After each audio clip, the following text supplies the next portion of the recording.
దేశంలో మావోయిస్టులకు కోలుకోలేని షాక్ తగిలింది. ఆ పార్టీకి చెందిన కీలక నేతలను భద్రతా బలగాలు వరుసగా హతమారుస్తున్నాయి. ఒకప్పుడు అబూజ్మడ్ అటవీ ప్రాంతంలో తిరుగులేని ఆధిపత్యం ప్రదర్శించిన పార్టీ ఇప్పుడు ముఖ్య నాయకులను కూడా కోల్పోయి దిక్కుతోచని స్థితిలోకి వెళ్ళిపోతోంది. ప్రస్తుతం అడవిలో ఉంటున్న మావోలు ఎప్పుడు ఏం జరుగుతుందోనని టెన్షన్ పడుతున్నారా?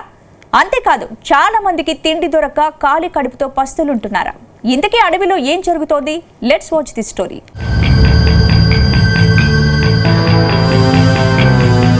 దేశంలో మావోయిస్టుల ఏరివేత కోసం ఆపరేషన్ కగార్ కొనసాగుతోంది. కేంద్ర రాష్ట్ర ప్రభుత్వాలు మావోల ఏరివేత కోసం ఈ ఆపరేషన్ను చేపట్టాయి. ఆపరేషన్ సమాధాన్ నుండి కగార్ వరకు నక్సలిజాన్ని కూకటి వేళ్లతో పెకిలించివేయాలన్న లక్ష్యంతో బలగాలు ముందుకు సాగుతున్నాయి. కాకులు దూరని కారడవుల్లో నివాసం ఉంటున్న ఆదివాసీలతో మమేకమై వారి గుంపుల్లో కలిసిపోయి ఉంటున్న మావోయిస్టు పార్టీతో ఆఖరి యుద్ధం కొనసాగిస్తామని ప్రభుత్వాలు తేల్చి చెబుతున్నాయి. ఈ నేపథ్యంలోనే కర్రెగుట్టల నుండి మొదలు అబూజామడ్ ఫారెస్ట్ అంతా జల్లెడ పడుతున్నాయి బలగాలు.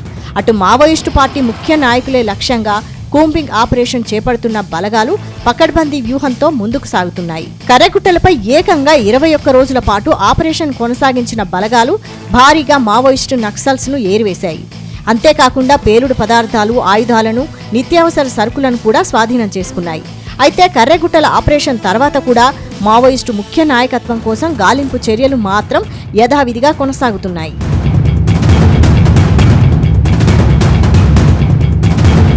ఇక ఛత్తీస్గఢ్లోని బస్తర్ ఉమ్మడి జిల్లా, ఒడిశాలోని మల్కాన్గిరి జిల్లాల్లోని అడవుల చుట్టూ బలగాలు చెక్కబంధం వేసినట్టుగా ఉంది. ఇక్కడి సమీప ప్రాంతాల్లో భారీ ఎత్తున బలగాలను మోహరింపజేసి మావోయిస్టులు బాహ్య ప్రపంచంలోకి రాగానే వేటాడాలన్న లక్ష్యంతో ఆపరేషన్లు కొనసాగిస్తున్నట్టు సమాచారం. ఇందులో భాగంగానే మావోయిస్టు పార్టీ ముఖ్య నాయకత్వం షెల్టర్ తీసుకున్న నారాయణపూర్, బీజాపూర్, దంతేవాడ, కొండగావ్ సరిహద్దు అటవీ ప్రాంతాల్లో రోజుల కొద్దీ గాలింపు చర్యలు చేపట్టినట్టుగా తెలుస్తోంది. అక్కడి అటవీ ప్రాంతంలోనే మోహరించిన బలగాలు 3 రోజులకు ఒకసారి రీట్రీట్ అవుతూ కూంబింగ్ ఆపరేషన్ కొనసాగిస్తున్నట్టుగా తెలుస్తోంది. దీంతో అటవీ ప్రాంతంలో ఉన్న మావోయిస్టులకు ఆహార పదార్థాలు అందుబాటులో లేకుండా పోయినట్టు సమాచారం. ఈ క్రమంలోనే ఆహారం కోసం బాహ్య ప్రపంచంలోకి వస్తున్న నక్సల్స్ కు వారి కోసం మాటు వేసి ఉన్న బలగాలకు మధ్య ఎదురుకాల్పులు జరుగుతున్నట్టు తెలుస్తోంది.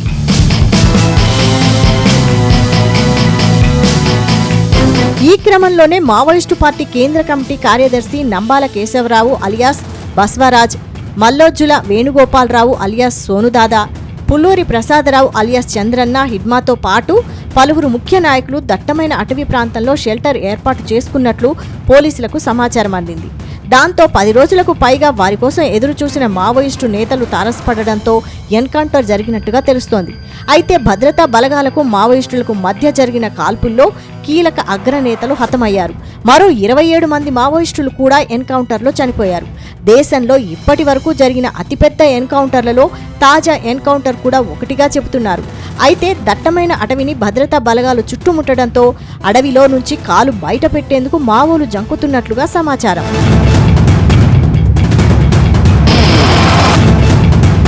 ఈ పరిణామాల నేపథ్యంలో అటవీ ప్రాంతాల్లో మావోయిస్టు పార్టీ నాయకులకు సకాలంలో ఆహారం దొరికే పరిస్థితి లేకుండా పోయిందట.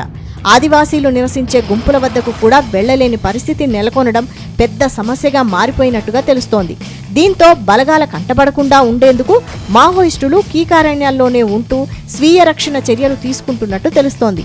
అయితే అటవీ ప్రాంతం నుంచి బయటకు వచ్చామంటే చాలు బలగాల చేతికి చిక్కే ప్రమాదం ఉందని గుర్తించి సేఫ్టీ జోన్లను వదిలి రావడం లేదని తెలుస్తోంది.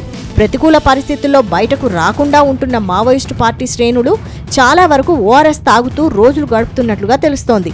అడవుల చుట్టూ బలగాలు మోహరించడంతో తమ వద్ద ఉన్న ఓఆర్ఎస్ నీళ్లలో కలుపుకొని తాగుతున్నట్టుగా సమాచారం. కొన్ని సందర్భాల్లో అయితే 10 రోజులకు పైగా కూడా ఓఆర్ఎస్ పైనే ఆధారపడి దళాలు జీవనం సాగిస్తున్నట్లుగా సమాచారం. వారి వద్ద ఉన్న ఓఆర్ఎస్తో పాటు ఇతరత్ర ఫుడ్ సప్లిమెంట్స్ కూడా అయిపోయినట్లయితే ఆహారం కోసం బయటకు వచ్చే అవకాశం ఖచ్చితంగా ఉంటుందని బలగాలు అంచనా వేస్తున్నాయి.